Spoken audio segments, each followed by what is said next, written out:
Hello guys, welcome to my YouTube channel. Orunodasham YouTube channel to আপোনালোকক স্বাগতম জনাইছো আৰু আজি এটা নতুন ভিডিও আপোনালোকক আগবঢ়াব বিচাৰিছো। ভিডিওটো খুবেই গুৰুত্বপূৰ্ণ আৰু বিশেষকৈ এই ভিডিওটো অসমৰ যিখিনি এছএছজি গোটৰ মহিলা আছে তেওঁলোকৰ বাবে এই ভিডিওটো খুবেই গুৰুত্বপূৰ্ণ যেহেতু অসমৰ মুখ্যমন্ত্ৰী ডক্টৰ হিমন্ত বিশ্ব শৰ্মাদেৱে গোটৰ মহিলাসকলৰ বাবে এটি নিৰ্দেশ দিছে আৰু কোন মহিলাই সেই যেটো উদ্যমিতা অভিযানৰ মুখ্যমন্ত্ৰী যেটো উদ্যমিতা অভিযান হয় সেই অভিযানৰ যেটো 35000 টকা 35000 কৈ টকা আপোনালোকক তিনটা কিস্তি দিয়াৰ কথা কৈছিলে এটোৰ ওপৰত মুখ্যমন্ত্ৰী গৰাকীয়ে এটা নতুন ভিডিও আপোনালোকলৈ প্ৰেৰণ কৰিছে আৰু তেখেতে আপোনালোকক অৱগত কৰিব বিচাৰিছে যে কেনে ধৰণে আপোনালোকক পইচাটো দিব আৰু প্ৰথম কিস্তিত কিমান কৈ দিব আৰু সেকেন্ড কিস্তিত কিমান কৈ দিব আৰু 3 নম্বৰ কিস্তিটো কোনে পাব বা কোনে নাপাব আসলতে তেখেতে কোৱা মতে প্ৰতিটো কিস্তিৰ ভিতৰতে তেওঁলোকৰ নিৰ্দেশনাৰ জাৰি কৰিছে যে তেওঁলোকে প্ৰতিটো কিস্তিৰ পিছতে তেওঁলোকে এটা আপোনালোকৰ ওচৰত যিসকলে পইচা হ'ব তেওঁলোকৰ ওচৰত এটা ভেৰিফিকেশন কৰিব আৰু হেতুৰ ওপৰত ডিপেন্ড কৰিহে আপোনালোকক এই পইচাটো দিয়াৰ ব্যৱস্থা কৰিব তো প্ৰথম যেটো 10000 টকা সেই 10000 টকাটোৰ ওপৰত আজি ক'বলৈ লৈছো যে যিসকল লোকৰ বৰ্তমান মেছেজ আহিছে মই ইউটিউবতো বহুতে কৈছে যে মোক সুধিছেও আৰু ইউটিউবত কিছুমানে দিছেও যে আপোনালোকৰ যদি মেছেজ আহিছে পইচাটো পাব তেনেকুৱা কোনো ধৰণৰ কথা নাই কাৰণ আটাইতকৈ ডাঙৰ কথাটো হৈছে আপোনালোকৰ মোবাইলত যদিও বা মেছেজ আহিছে বা নাই অহা হেতু কোনো কথা নহয় কাৰণ আপোনালোকৰ যদি ডকুমেন্টখিনি ক্লিয়াৰ আছে তেতিয়া হলে আপোনালোকে পইচাখিনি পাব আৰু তাৰ পিছত তাৰ ভেৰিফিকেশন হ'ব আৰু ভেৰিফিকেশনৰ পিছত আপোনালোকে সম্পূৰ্ণ পইচাটো লাভ কৰিব পাৰিব যেটো 35000 रुपीस হয় আৰু তাৰ ওপৰত মুখ্যমন্ত্ৰী গৰাকীয়ে নিজে বক্তব্য ৰাখিছে আৰু আপোনালোকলৈ মই ভিডিওটো আগবঢ়াই দিম ভিডিওটোৰ জৰিয়তে আপোনালোকক সকলোখিনি বুজাই দিম তো গাইজ আপোনালোকে কোনো ধৰণৰ ভিডিওটো স্কিপ নকৰাকৈ চাব আৰু আপোনালোকে স্কিপ কৰি চালে ন কোনো কথাখিনি বুজি নাপাব ভালকৈ তো আপোনালোকক সম্পূৰ্ণৰূপে আজি ভিডিওটোত মই দেখাই যাম বা বুজাই দিম তো গাইজ আহক আমি যে ভিডিওটো আৰম্ভ কৰো আৰু ভিডিওটো আৰম্ভ কৰাৰ আগতে মই আপোনালোকলৈ কাইলৈ ৰিকুৱেষ্ট কৰিছো যে মোৰ চেনেলত যিসকল নতুন আহিছে তেওঁলোকে মোৰ চেনেলটো সাবস্ক্ৰাইব কৰিব আৰু কাষত থকা বেল আইকনটো দবাই ৰাখিব তেতিয়াহে মই দিয়া ভিডিওখিনি আপোনালোকে সকলোতকৈ আগত পাব আৰু মোৰ চেনেলটোত লাইক কৰিব ভিডিওটো যদি ভাল লাগে তাহলে লাইক কৰিব আৰু শেয়াৰ কৰিব যাতে সকলোৱে গম পায় তো প্ৰিয় বন্ধুসকল আজি আহক আমি মুখ্যমন্ত্ৰীৰ যেটো মহিলা উদ্যমিতা অভিযান এই অভিযানটোৰ ওপৰত তেখেতে কোৱা কথাখিনি আমি চাই লওঁ আৰু আমি এই আঁচনিখনৰ বিষয়ে সম্পূৰ্ণৰূপে জানি লওঁ থ্যাংক আমাৰ অসমত 39 লাখ মহিলা 39 লাখ মহিলা গ্ৰাম্য অঞ্চলত আত্মসহায়ক গোটৰ সৈতে জড়িত আছে আৰু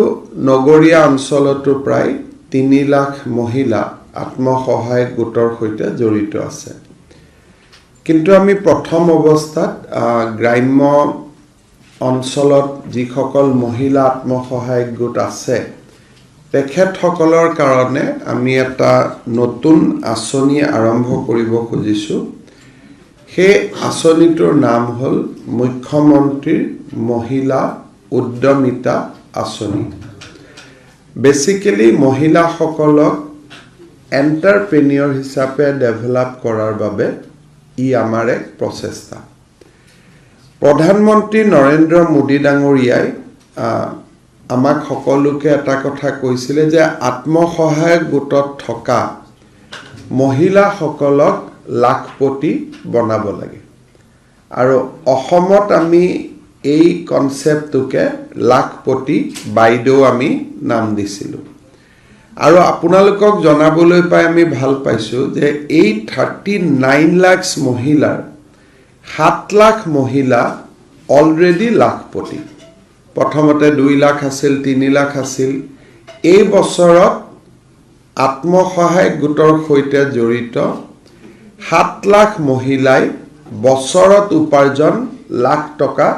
লৈকে লৈ যাব পাৰিছে যাৰ কাৰণে আমি তেওঁলোকক লাখপতি বাইদেউ আমি নাম দিছো কিন্তু এই প্ৰচেষ্টা আৰু অধিক ক্ষিপ্ৰ যদি আমি কৰিব লাগে তেতলে এটা কথা ৰাজ্য চৰকাৰে অনুভৱ কৰিছে যে আত্মসহায়ক গ্ৰুপ হিচাপে তেখেতসকলে বেংকৰ পৰা লোন লোৱা লোন ঘূৰাই দিয়া ব্যৱসায় কৰা এই যেটো গ্ৰুপটোৰ সাংগঠনিক শক্তি তাৰ লগত ব্যক্তিগত এটা স্পৃহা বা ব্যক্তিগত এটা ইনিচিয়েটিভো জড়িত হৈ থাকিব লাগে কেতিয়াবা এটা গ্ৰুপত 10 গৰাকী মহিলা থাকে 5 গৰাকী এক্টিভ 5 গৰাকী অলপ কম এক্টিভ কিন্তু আমি যদি 10 গৰাকীকে ব্যক্তিগত পৰ্যায়টো যদি আমি সহায় কৰোঁ তেলে গ্ৰুপ আৰু ইন্ডিভিজুৱেল দুইটাই একেলগে কাম কৰিলে if the group activity and the individual activity both go hands in hand তেতিয়া the process of becoming Lakhpati will be expedited এই কামটো আৰু অধিক ক্ষিপ্ৰ হ'ব সেই দৃষ্টিভংগীৰ পৰা আমি মুখ্যমন্ত্ৰীৰ মহিলা উদ্যমিতা আঁচনি আমি আৰম্ভ কৰিব খুজিছোঁ এই আঁচনিখনৰ প্ৰথম লক্ষ্য হ'ব যে আমি মহিলাসকলক 3টা ফেজত আমি সহায় কৰিব বিচাৰোঁ ফাৰ্ষ্ট ফেজটো হ'ল যে তেখেতসকলে এটা বিজনেছ প্লেন বনাব কোনোবাই মৌমাখিৰ বিজনেছ প্লেন বনাব কোনোবাই এটা কণীৰ ব্যৱসায় গাহৰি ব্যৱসায় ক্ষুদ্ৰ দোকান যি হওক তেওঁলোকে এটা বিজনেছ প্লেন বনাব বা গ্ৰুপটোৱে যিটো ব্যৱসায় কৰি আছে সেই ব্যৱসায়টোকে আৰু আগবঢ়াই লৈ যাবৰ কাৰণে সমূহীয়াভাৱেও তেওঁলোকে প্লেন কৰিব পাৰে যে আমি চৰকাৰৰ পৰা ইমান টকা পাম 10 গৰাকীৰ পইচা যদি এক জায়গাত আমি ৰাখি দিওঁ তেতিয়া আমাৰ গ্ৰুপটোৰ এক্টিভিটি আৰু ভাল হ'ব আৰু গ্ৰুপ নকৰো ইন্ডিভিজুৱেল কৰিম গ্ৰুপৰ কামটো কৰি থাকিম লগত ব্যক্তিগতও কৰিম এই বিজনেছ প্লেনটো তেওঁলোকে আমাক জমা দিলে আৰু নিৰ্দিষ্ট প্ৰপত্ৰখন ফিলআপ কৰিলে তেওঁলোকক আমি চৰকাৰে প্ৰথম বছৰত 10,000 টকাকৈ আমি তেওঁলোকৰ বেংক একাউণ্টলৈকে ট্ৰান্সফাৰ কৰিম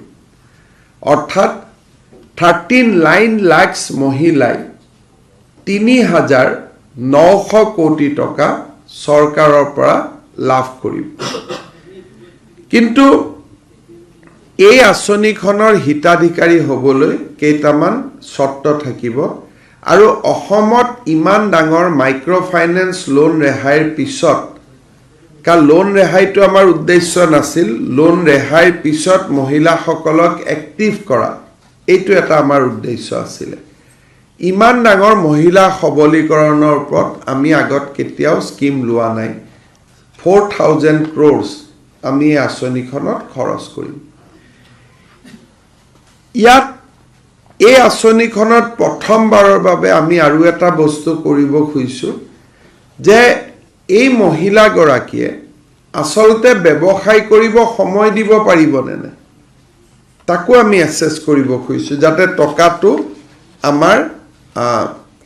অপব্যয় নহয় সেইকাৰণে আমি সিদ্ধান্ত লৈছোঁ যে সাধাৰণ জাতিৰ মহিলাৰ বাবে আৰু ওবিসি মহিলাৰ বাবে 3টাতকৈ বেছি সন্তান থাকিব নোৱাৰিব সাধাৰণতে সৰু পৰিয়াল সুখী পৰিয়াল আমি 2টা কওঁ এই ক্ষেত্ৰত আমি 3টা কৈছোঁ যদি কাৰোবাৰ 4টা বাচ্চা আছে then she will be disqualified from the scheme অৰ্থাৎ তেওঁ এই আঁচনিখনৰ হিতাধিকাৰী ৰূপে গণ্য নহব কিন্তু ইয়াত ওবিসি হোৱা সত্ত্বেও যেহেতু খুব মাইক্ৰ কমিউনিটি মৰাণ মটক আৰু চাহ জনগোষ্ঠীৰ মহিলাসকলক আমি 4টা সন্তানলৈকে আমি ৰেহাই দিছোঁ বাকি ওবিসি এণ্ড জেনেৰেল কাষ্ট 3টা মৰাণ মটক আৰু চাহ জনগোষ্ঠী 4টা সন্তান থাকিলেও এই আঁচনিখনৰ হিতাধিকাৰী হ'ব পাৰিব অনুসূচিত জাতি আৰু অনুসূচিত জনজাতিৰ কাৰণে 4টা সন্তান থাকিলেও এই আঁচনিখনৰ হিতাধিকাৰী ৰূপে তেওঁলোক নিৰ্বাচিত হ'ব এই আঁচনিখনক অৰ্থনীতিৰ লগতে সামাজিক ন্যায়ৰ এটা ৰূপ দিবৰ কাৰণে আমি এই আঁচনিখনৰ হিতাধিকাৰীসকলৰ পৰা 2টা আমি আণ্ডাৰটেকিং লওঁ যে এটা মোৰ ঘৰত যদি ছোৱালী সন্তান আছে তেওঁ স্কুলত এডমিশ্যন ল'ব লাগিব ছোৱালীজনীক ঘৰত বহুৱাই থলে নহ'ব the daughter must go to the school সেই আমাক যদি 3 বছৰ হৈছে আমাক প্ৰতিশ্ৰুতি দিব লাগিব যে 6 বছৰ হলে যাব আৰু যদি 6 বছৰ হল তেতিয়ালে আঁচনিখনৰ হিতাধিকাৰী হোৱাৰ আগতে বাচ্চাক এডমিশ্যন দিব লাগিব ওচৰৰ স্কুলত বা স্কুলতে হ'ব অংগনবাদী হওক স্কুলতে হওক তেওঁ ফৰ্মেল এডুকেশ্যনৰ লগত জড়িত হ'ব লাগিব আৰু কাৰোবাৰ যদি বাচ্চা এতিয়া 2টা আৰু 3টাই আছে তেওঁ আৰু 4টালৈ নাযাওঁ বুলি ক'ব লাগিব যদি অলৰেডি ক্ৰাইটেৰিয়া মোটামুটি আছেই যদি মই জেনেৰেল কাষ্টৰ মোৰ অলৰেডি 2টা বাচ্চা আছে এতিয়া 3টালৈকে আৰু মই নাযাওঁ বুলি ক'ব লাগিব কিন্তু 3টা থাকিলে আঁচনিখন পাব কিন্তু যদি অলৰেডি মোৰ 2টা হ'ল